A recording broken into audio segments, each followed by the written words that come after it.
علی بھائی اگلا سوال ہے، آج کل میڈیکل سائنس کی ترقی کی وجہ سے مارکیٹ میں ایسے انجیکشنز آ چکے ہیں جو اگر گائے یا بھینس کو لگائے جائیں تو وہ روٹین سے زیادہ دودھ دینا شروع کر دیتی ہیں، لیکن اس سارے معاملے کا ایک تلخ پہلو بھی ہے، وہ یہ کہ ایسا دودھ نہ صرف مضر صحت ہوتا ہے بلکہ جن جانوروں کو وہ انجیکشن لگایا جاتا ہے وہ بھی وقت سے پہلے لاغر ہو جاتے ہیں۔ اسلام کی روشنی میں کیا ایسے انجیکشن کو استعمال کرنا درست ہوگا؟ اس حوالے سے وضاحت فرما دیں۔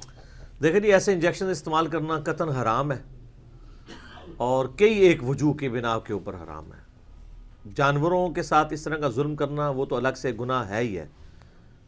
اس کے بعد جو اس سے دودھ پروڈیوس ہو رہا ہے وہ بھی مضر صحت ہے۔ آپ اگر یوٹیوب کے اوپر جا کے لکھیں تو آپ کو کئی ایک ویڈیوز ملیں گی، گوگل کے اوپر سرچ کریں کہ یہ ٹیکے جو اب تو خیر پاکستان میں سپریم کورٹ نے پابندی لگا دی ان ٹیکوں کے اوپر، اب میڈیکل سٹور میں آپ کو یہ ٹیکے نہیں ملتے، اگر کوئی بیچ رہا ہے تو آپ اس کی شکایت کریں، وہ اندر ہو جائے گا۔ تو اس لیے اب لوگ ڈرتے ہیں تو یہ نہیں رکھتے ہیں، چھپ چھپا کے ہی ان معاملات کو لے کے چل رہے ہوتے ہیں۔ یہ ٹیکے جب کبھی کسی بھینس کو لگائے جاتے ہیں، آپ کو پتہ ہے یہ بھینس یا کوئی بھی میمل جانور کوئی بھی ہو، ایون انسان بھی، تو یہ دماغ سے گلینڈز خارج ہوتے ہیں جس کی وجہ سے ایکٹیویٹ ہوتا ہے جسم اندر سے، اور یہ دودھ بننے کا پروسیس شروع ہوتا ہے، ایک میڈیکل پروسیس۔ تو وہ ان گلینڈز کو ایکٹیویٹ کرتے ہیں اور وہ زیادہ پرفارم کرنے کی کوشش کرتے ہیں، جس طرح کہ آپ کے یہ جو کھلاڑی حضرات ہیں وہ اس طرح کی ادویات استعمال کرتے ہیں جس سے وہ ٹیمپرری طور پہ زیادہ انرجی حاصل کر لیتے ہیں، اور پھر ایسے ایتھلیٹ جو ہیں ان سے میڈل بھی واپس لے لیے جاتے ہیں کیونکہ مصنوعی طور پہ کر رہے ہوتے ہیں۔ اسی طریقے سے یہی ٹیکہ جو ہے وہ پریگنینسی کے دوران اس اعتبار سے یوز کیا جاتا ہے کہ وہ جو ڈلیوری کی پینز ہیں نا ان کو لانے کے لیے، دماغ کو ایکٹیویٹ کرنے کے لیے بھی یہ انسانوں میں بھی اس ٹیکے کا استعمال ہوتا ہے۔ یہی ٹیکہ انہوں نے بھینسوں کے لیے بھی استعمال کرنا شروع کیا اور گایوں کو بھی لگایا جاتا ہے۔ اس کی وجہ سے پھر وہ اگر گائے پہلے ایک وقت میں 12 کلو دودھ دے رہی ہے تو ہو سکتا ہے اب 16 کلو 17 کلو دینا شروع کر دے، لیکن ساتھ ہی ساتھ وہ پھر اس ٹیکے کے ساتھ ایڈکٹ ہو جاتی ہے، جیسے چرسی اور پاؤڈری لوگ ایڈکٹ ہو جاتے ہیں۔ پھر آپ بھینس کو وہ ٹیکہ نہیں لگائیں گے، گائے کو ٹیکہ نہیں لگائیں گے، وہ تکلیف میں رہے گی۔ ایون کئی لوگ جو یہ یعنی بدکاری کا بازار جنہوں نے گرم کیا ہوتا ہے، عورتوں کو اغوا کر کے اور وہ بالغ ہونے سے پہلے اغوا کرتے ہیں، وہ بھی یہ ٹیکے یوز کرتے ہیں ان کو وقت سے پہلے بالغ کرنے کے لیے۔ اور ایون اس طرح کے جو دودھ پینے والے بچے ہیں وہ بھی وقت سے پہلے بالغ ہو جاتے ہیں، اس میں بھی ایفیکٹ چلے جاتا ہے، ٹھیک ہے۔ اور عورتوں کی اولاد میں بھی پیدائشی عیب آ جاتا ہے جو عورتیں اس طرح کا دودھ پیتی ہیں، اور ہمارے معاشرے میں یہ چیز عام ہے، لوگوں کو پتہ نہیں کتنا ظلم کر رہے ہیں۔ تھوڑا گورنمنٹ کو بھی سوچنا چاہیے کہ اگر آپ گورنمنٹ گن پوائنٹ پہ دودھ کا ریٹ 80 یا 90 روپے کلو کروانے کی کوشش کرے گی تو یہ ظلم ہے۔ آپ گھر میں بھی بھینس پال کے دیکھ لیں، آپ 80-90 روپے کیسے دودھ دے سکتے ہیں؟ بہت زیادہ کسی کے پاس بھینسیں ہوں الگ بات ہے، لیکن 2-4 بھینسیں جس کے پاس ہیں، آپ کو پتہ ہے کچھ عرصے بعد پھر ان کا وہ پریگنینسی والا چکر شروع ہو جاتا ہے بھینسوں کا، تو وہ پھر دودھ دینا چھوڑ دیتی ہیں۔ At the end of the day مطلب خالص دودھ آج کی ڈیٹ میں آپ کو پاکستان میں 120-130 روپے کلو ہی ملے گا جو خالص دودھ ہوگا۔ اس سے سستا اگر ملے گا تو وہ پھر ٹیکوں والا دودھ ہوگا یا بیچ میں پانی ملایا ہوا ہوگا۔ تو ہماری بھی تو ڈیمانڈز پھر اس طرح کی ہوتی ہیں نا، لیکن اس سے وہ جو دو دیے کام کر رہے ہیں وہ جسٹیفائی نہیں ہوں گے، ان کی کمائی اس طریقے سے حرام ہوگی، یہ میں بتا دوں بالکل، کیونکہ وہ انسانیت کے ساتھ بھی ظلم کر رہے ہیں، جانوروں کے ساتھ بھی۔ صحیح بخاری اور مسلم دونوں میں حدیث ہے، ایک عورت بڑی نیکوکار تھی، اس نے ایک بلی کو قید کر دیا، وہ بھوکی پیاسی مر گئی، تو نبی علیہ السلام نے فرمایا کہ وہ نیکوکار عورت بھی دوزخ میں ہے ایک بلی کی وجہ سے۔ تو یہ گائے اور بھینسیں اتنی صحت مند ہوتی ہیں، جیسے ٹیکہ لگاتے ہیں نا تو ان کی لائف کا گراف فوراً نیچے آ جاتا ہے، 3-4 سالوں میں یہ لے کے دودھ، یا 2 یا 3 سالوں میں، اس کے بعد تو یہ مطلب ان کو ذبح کیا جاتا ہے۔ اور آپ مجھے بتائیں ایسی بھینسوں کا جب گوشت مارکیٹ کے اندر آئے گا، وہ جو لوگ کھائیں گے ان کے ساتھ کیا ہو رہا ہوگا، اور ان بھینسوں کے اوپر کیا ظلم ہے۔ وہ سنن نسائی میں حدیث نہیں ہے، ایک اونٹ، بوڑھے اونٹ نے نبی علیہ السلام کو شکایت کی تھی کہ یا رسول اللہ جب تک میں جوان تھا اس وقت تک تو میں مطلب بار اٹھا لیتا تھا، اور اب میرا مالک میرے اوپر یعنی ظلم کرتا ہے، اب میں بوڑھا ہوں، اب میں اس طریقے سے تو بوجھ نہیں اٹھا سکتا۔ تو نبی علیہ السلام نے اس کے مالک کو ڈانٹا تھا، یہ صحیح سند سے حدیث ہے۔ تو نبی علیہ السلام کو اللہ تعالیٰ نے جانوروں کی بولیاں بھی سکھائی ہوئی تھی۔ تو اس حوالے سے جانوروں کے اوپر بھی ظلم کرنے کی اجازت نہیں ہے۔ یہاں پہ جانوروں پہ بھی ظلم ہو رہا ہے، انسانوں پہ بھی ظلم ہو رہا ہے، اور بیماریاں عام ہو رہی ہیں. اور آپ حیران ہوں گے کہ ہم چھوٹی چھوٹی اس طرح کی احتیاطیں کر لینا تو بعد میں جو ہم نے لاکھوں روپیہ بیماری کے علاج پہ لگانا ہے نا، چند ہزار اگر آپ لگا لیں تو آپ ان بیماریوں سے بچ سکتے ہیں. مثال کے طور پہ میں آپ کو یہ بات ضرور کہوں گا کہ فوراً سے پہلے گھی سے دستبردار ہو جائے، چاہے وہ دیسی گھی ہے چاہے کوئی اور ہے. اس کی وجہ یہ ہے کہ ہمارا جو اب لیونگ سٹائل ہے وہ ایسا ہو چکا ہے کہ ہم اب اتنی مزدوری نہیں کرتے، الا ماشاءاللہ چند لوگ ہوں گے گاؤں ایریا میں ان کی صحتیں ہیں. شہروں میں رہنے والے لوگ جو پورا دن بیٹھے رہتے ہیں، کھانا کھا کے لیٹ جاتے ہیں، وہ خالص دیسی گھی استعمال کریں گے تو کولیسٹرول ہی بڑھے گا ان کا. اس میں گھی کا قصور نہیں ہے، آپ ہضم نہیں کرنے کے قابل رہے کیونکہ آپ کی جسم کی مشقت نہیں ہے. تو فوراً آئل کے اوپر شفٹ کریں اپنے آپ کو. آئل کے اندر کم از کم کولیسٹرول نہیں ہے. ملائی چھوڑ دیں، ٹھیک ہے. دہی بھی کھانا تو سپریٹے والا کھاؤ جس سے ملائی اتری ہوئی ہوتی ہے، وہ والا دہی کھائیں. کہیں پہ بھی کریم یا چکنائی کی انٹرسٹ نہ ہو. یہ تین چیز جو ہے نا دشمن ہے، چینی، چکنائی اور چاول. ہاں چاول اگر ابال کے استعمال کیے جائیں جیسے بریانی میں ہوتے ہیں، یہ دال چاول میں، وہ نقصان دہ نہیں ہے. چکنائی والے جو چاول ہیں وہ انتہائی نقصان دہ ہیں. تو ان تین چے سے بچیں، اور ان تین چے کو چوری کرنے والوں سے بھی بچیں، ٹھیک ہے. وہ چینی چور آج کل ایک نعرہ بھی چل رہا ہے نا. اچھا، تو فوراً آئل کے اوپر شفٹ ہوں. کوئی زیادہ خرچہ نہیں ہے، اتنے ہی پیسوں میں جو گھی آتا ہے آئل آ جائے گا. اور آئل بھی ایسی کمپنی کا استعمال کریں کہ جو VTF ٹیکنالوجی، اس کی ایڈوانس ٹیکنالوجیز بھی آ چکی ہیں جو صفائی وغیرہ صحیح کرتے ہیں. سب سے بہتر تو ہے کہ زیتون کا یا کنولا کا آئل استعمال کریں، وہ تو سب سے بیسٹ ہے. تو آپ ہیلدی لائف گزاریں گے. ادروائز آپ کو پتہ نہیں چلتا. لوگ کہتے ہیں جناب اتنا صحت مند سی جڑا سی آرٹ فیل ہو گیا. سر وہ جڑا نظر آ رہا سی نا، اندر جو اس کے اندر کولیسٹرول جمع ہوا تھا اس کو تو پتہ ہی نہیں تھا. یورپ امریکہ کے اندر تو ریگولر میڈیکل چیک اپس ہوتے ہیں، پتہ چلتا جاتا ہے، وہ بتا دیتے ہیں جی آپ یہ چیز کنٹرول کریں. یہاں تو ہمیں بیماری کے بعد پتہ چلتا ہے ہم نے کیا کنٹرول کرنا ہے، جب کنٹرول کرنے کا وقت بھی نکل چکا ہوتا ہے. تو اس سے پہلے کہ آپ یہ چیزیں کھانے سے محروم ہو جائیں، اپنے آپ کو خود ہی ان چیزوں کو کم کرنے کے اوپر لیں. وہ ہمارے ایک دوست ہیں، وہ کہتے ہیں کہ اگر آپ نے پوری زندگی کھانا ہے تو کم کھائیں اور ستھرا کھائیں، اگر آپ نے صرف 40-45 سال کی عمر تک کھانا ہے تو کھلا کھائیں. اس کے بعد پھر آپ دیکھیں آج کل تو ینگ بچوں کے معدے جواب دے گئے ہیں مرغن غذاؤں کی وجہ سے. اور یہ مارکیٹ میں وہ پریزرویٹیوز استعمال کرتے ہیں. اور جا کے میں نے دیکھا یہاں تو ینگ جنریشن تو بیٹھی باربیکیو کے اوپر ہوتی ہے، کڑھائیاں بنوا کے کھا رہے ہوتے ہیں. اور جن کے پیسوں سے کھا رہے ہوتے ہیں وہ وہاں پہ ٹوسٹ کھا رہے ہوتے ہیں یورپ امریکہ میں.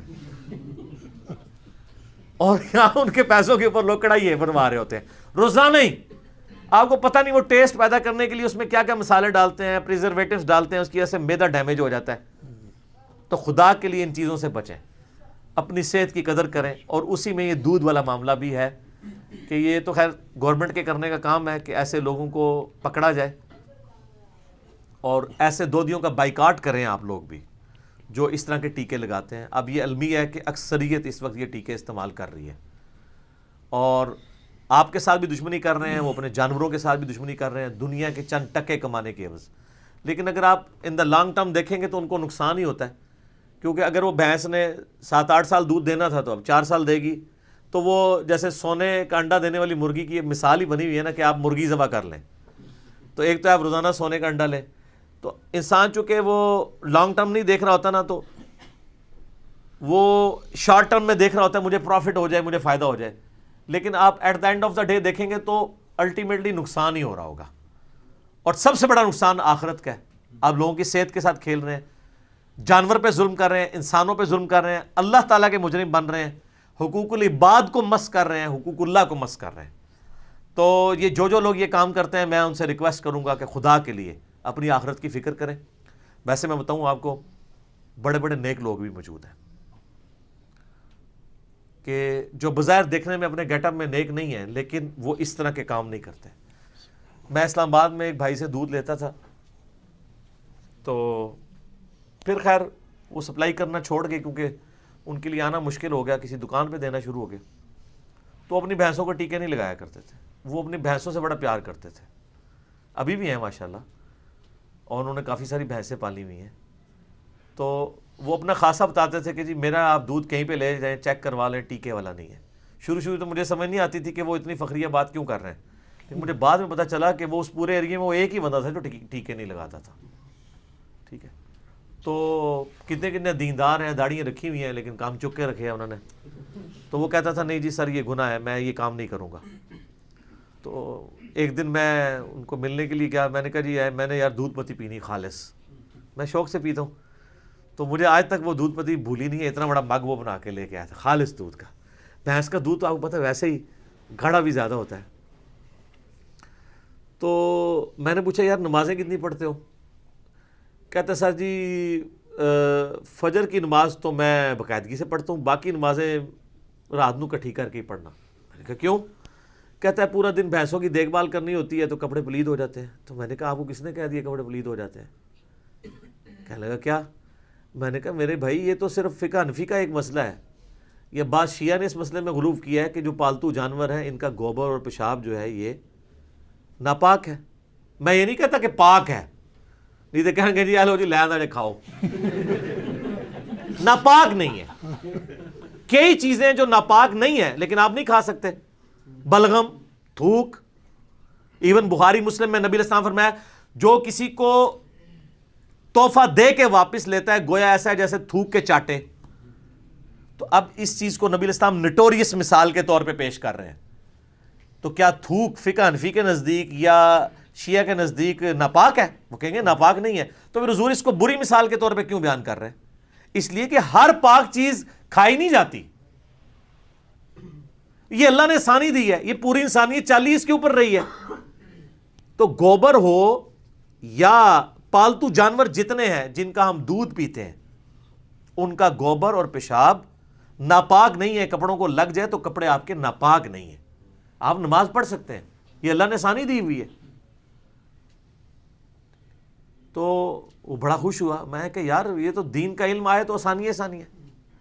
اور ایون ان کے لیے یہاں تک بھی آسانی ہے کہ جو ریگولرلی یعنی اس کام میں جٹے ہوئے ہیں تو ان کو اپنے ناخنوں میں جو گوبر پھنس جاتا ہے وہ بھی صاف کرنے کی ضرورت نہیں, اس میں تردد ہے. جیسے جو پرماننٹلی پینٹ کا کام کرتا ہے اس کے لیے ضروری نہیں ہے کہ وہ ہر دفعہ جو ہے وہ پہلے پٹرول سے پورا پینٹ جہاں ڈھونڈ کے صاف کرے, نہیں. یا آٹا گوندنے والی عورت ہے تو وہ ہر دفعہ اس چیز کا اہتمام کرے کہ میں نے اندر سے بھی آٹا صاف کرنا ہے, نہیں. اس کو شریعت میں آسانی ہے اس معاملے میں. جو پرماننٹلی کسی کام میں ہے کہ ظاہر ہے اس کے لیے تردد ہے. اسی طریقے سے جو لوگ ایلفی کا کام کرتے ہیں, اب آپ ایلفی اتار سکتے ہیں؟ مجھے بتائیں. وہ تو اپنے ٹائم پہ ہی اترنی ہے. تو اب لگ گئی ہے تو وہ کیا کھرچنا شروع کرے گا؟ تو ایسے تو نہیں ہوگا. تو یہ بھی آسانی ہے. کہتا سر جی آپ نے میرا مسئلہ ہی حل کر دیا, تو اب میں تو اپنی نماز قضا نہیں کیا کروں گا. میرے لیے تو بڑی مصیبت ہوتی تھی, میں جب رات کو نمازیں ساری جمع کرتا تھا, ٹھیک ہے, تو پورے دن کی نمازیں پڑھنی پڑتی تھی, اب میں ساتھ پڑھ لوں گا. تو یہ جو لوگ بھینسیں پال رہے ہیں نا, ٹیکے نہ لگائیں اور یہ ساتھ آسانی بھی ہم سے لے لیں. اور آخرت کی کامیابیاں آپ کا مقدر ہیں کہ اگر آپ نے حلال کی روزی کھائی اس طریقے سے, اور اگر آپ کہیں کہ سب لوگ کرتے ہیں اس لیے میں کروں گا, تو سر یہ لیم ایکسکیوز اللہ کی بارگاہ میں قبول نہیں ہے. آپ اگر سمجھتے ہیں کہ سب لوگ کرتے ہیں میں اس کے بغیر گزارا نہیں کر سکتا, آپ کوئی اور کام ڈھونڈ لیں لیکن یہ کام نہ کریں. اور میں آپ کو بتاؤں خالص دودھ تو ایسی چیز ہے لوگ آپ کے گھر سے آ کے لے جائیں گے. دودھ ایک ایسی چیز ہے, لوگ اتنی ڈرائیونگ کر کے جا کے نا دودھ لے کے آتے ہیں کہ فلاں بندہ خالص دودھ دیتا ہے. اس کو گوالے کو نہیں دینا پڑتا کیونکہ یہ بیسک نیڈ ہے. پوری انسانیت دودھ کے اوپر چل رہی ہے. ایویں تو نہیں اللہ تعالیٰ نے قرآن میں اس کا اتنا ذکر کیا ہے کہ ہم تمہیں دودھ پلاتے ہیں, ٹھیک ہے, سورۃ النحل کے اندر. آج دودھ دنیا سے ختم ہو جائے بچے جوان ہی نہیں ہو سکتے, بچے بڑے ہی دودھ کے اوپر ہو رہے ہیں.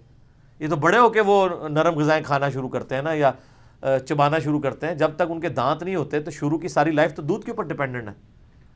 تو پوری انسانیت اس کے اوپر ڈیپینڈنٹ ہے. یہ اللہ کی بہت بڑی نعمت ہے, اس کی قدر کریں. اور جو لوگ افورڈ کر سکتے ہیں اپنی بھینسیں رکھیں, ٹھیک ہے. اگر واقعی ان کو خالص دودھ لینا ہے تو جن لوگوں کے بڑے بڑے گھر ہیں وہ رکھ سکتے ہیں, بجائے یہ ڈبوں کا دودھ اور خشک دودھ استعمال کرنے کے. جہاں انہوں نے اتنے ملازم رکھے ہوئے, ایک ملازم رکھ لیں اس کے لیے جاب بھی کریٹ ہو جائے گی. بلکہ کئی لوگ تو ایسے ہیں کہ وہ جو صحیح ایماندار گوالے ہیں ان کو بھینس بھی لے کے دے دیتے ہیں کہ چلو یار یہ بھینس رکھ لو, اتنا دودھ میرا ہوگا اتنا تمہارا ہوگا, اگر وہ ایماندار ہو. ورنہ تو تمہیں وہ مجھ بھی پی جانی ہے تو دودھ بھی پی جانا ہے، ٹھیک ہے، یہ بھی ہو جاتا ہے لوگوں کے ساتھ۔ تو یہ اس طرح کا جو ٹیکہ لگانے والا معاملہ ہے نا جی، یہ بالکل حرام ہے، اور ایسے میڈیکل سٹور کی کمائی کا وہ والا پورشن حرام ہوگا جس میں وہ یہ ٹیکے بیچ رہے ہوں گے، یہ ذہن میں رکھیے گا۔ اور دودھ کا تو معاملہ ظاہر ہے، اب وہ کون کرے گا، یہ بغیر ٹیکے والا اتنا حصہ ہے اور یہ ٹیکے والا ہے، وہ تو سارے یہ لالو رام مکس ہو گیا نا۔ فوراً سے پہلے توبہ کریں، پہلے جو ہو چکا اللہ سے معافی مانگے۔ اور دودھ میں پانی ملانا بھی کوئی حرام نہیں ہے، اس کو نہ بتانا حرام ہے۔ نبی الاسلام دودھ میں پانی ملا کے پیا کرتے تھے، اس زمانے میں دودھ کو ٹھنڈا کرنے کے لیے برف تو نہیں ہوتی تھی، تو مٹکے کا پانی ڈالا جاتا تھا، کچی لسی بنا کے پی جاتی تھی۔ دودھ میں پانی ملانا فی نفسی گناہ نہیں ہے، اس کو نہ بتانا گناہ ہے۔ آپ لکھ دیں کہ جی پانی والا دودھ 70 روپے کلو، خالص دودھ 120 روپے کلو، لوگ آپ سے خود لیں گے جس نے جو لینا ہے، یہ نہیں ہوگا لوگ لینا چھوڑ دیں گے۔ مجھے بتائیں جو لے کے جا رہے ہیں 70 روپے، ان کو نہیں پتا کہ اس میں پانی ڈلا ہوا ہے؟ تو یہی بات اگر آپ بتا دیں گے تو آپ کا کاروبار بھی حلال ہو جائے گا۔ خالص دودھ کا لفظ نہ لکھیں وہاں پہ، وہ ہٹائیں، آپ ڈکلیئر کریں۔ سر لوگ آپ کے اوپر اعتماد کریں گے کہ یار یہ ایماندار آدمی ہے، اس نے لکھ کے لگایا کہ پانی ملا دودھ 70 روپے اور فلاں یہ ہے، اتنی پرسنٹیج میں نے پانی کی ڈالی ہوئی ہے، ٹھیک ہے۔ گائے کا مکس کرتے ہیں تو وہ بھی بتا دیں، بہت اچھی بات ہے، ہاں گائے کا دودھ مکس کریں، بہت اچھی بات ہے، بتا دیں کہ جی گائے کا دودھ اس لیے ان کو مکس کرنا پڑتا ہے کہ ہم لوگ جب یہ ایکسپیکٹ کر رہے ہیں کہ ہمیں 70 روپے 80 روپے یا 100 روپے میں خالص دودھ مل جائے، تو بھینس کا دودھ تو نہیں خالص مل سکتا نا سر، ان کی اپنی لاگت ہی بہت زیادہ آ جاتی ہے۔ تو گائے کا دودھ بتا کے مکس کریں، بہت اچھا، بلکہ پانی ملانے سے تو بہتر ہے۔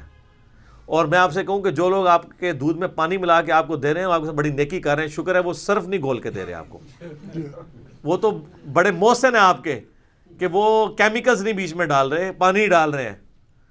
پانی چاہے وہ چھپڑ دا بھی پا دیں کوئی مسئلہ نہیں ہے، آپ نے تو ابال کے پینا ہے، وہ سارے وائرسز اور بیکٹیریا مر جائیں گے اس ابالنے والے حصے میں، لیکن چاہے اس میں سے ڈڈو بھی نکل آئے، وہ کوئی مینڈک بھی کوئی مسئلہ نہیں، اٹھا کے سائڈ پہ کر دیں، آپ ابال کے اس کو استعمال کر رہے ہیں۔ لیکن جو کیمیکلز ڈال کے بیچ رہے ہیں نا، وہ تو آپ کو زہر کھلا رہے ہیں۔